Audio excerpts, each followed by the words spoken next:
And you chose to hide from us? At hinayaan mo na lang na hulaan namin kung sino yung kriminal? Evelyn naman, walang ibang ginawa si Matty kundi maging mabuti sa'yo tapos pinabayaan mo lang siya? Wala nang ibang inisip si Matty kundi makatulong sa katulad niyo, Evelyn. Tapos ganito, ito yung susukli niyo sa kanya? Pasensya na po kayo. Wala po akong lakas ng loob na lumantad. Ngayon lang po ako nagkaroon ng lakas ng loob magsabi ng totoo. Natatakot po kasi ako.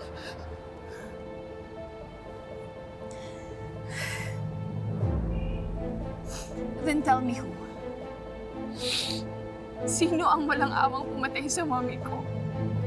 Sino?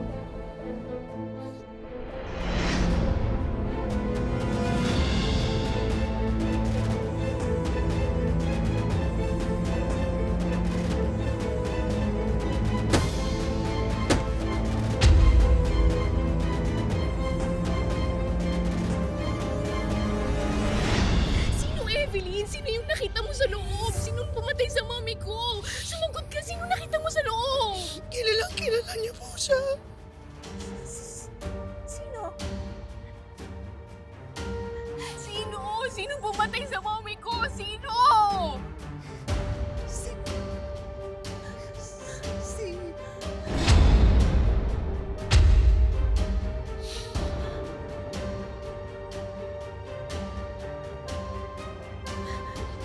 No! No! Hindi totoo yan! No! No! Hindi totoo yan! No! Misty!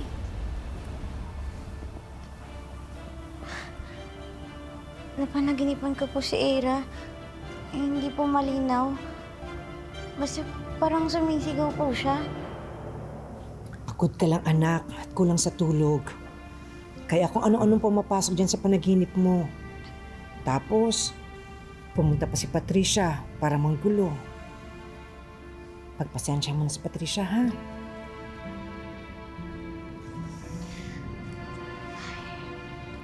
Hindi naman po kayo dapat humingi ng pasensya eh. Kung meron mang dapat humingi ng tawad, si Ma'am Patricia yun. Kasalanan ko rin. Kung hindi ko pinatulan, hindi na humaba pa ang gulo. Sorry, ha? Huwag niyo na pong isipin yung Tinang. Kahit sino naman mauubusan ng pasensya dun kay Ma'am Patricia eh. Kahit konti na lang yung pasensya, hihigupin pa talaga niya. Naaawa lang kasi ako sa iyo eh. Huwag ko na po muna isipin yung Tinang. Si Era lang po talaga yung inaalala ko eh. Kasi hindi pa rin po siya bumabalik simula nung umalis siya. Hindi ko nga po kasi alam kung ano yung iniisip niya.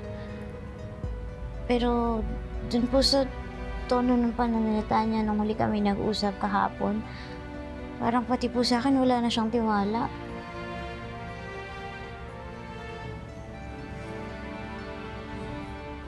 Para pong may nangyaring hindi ko alam.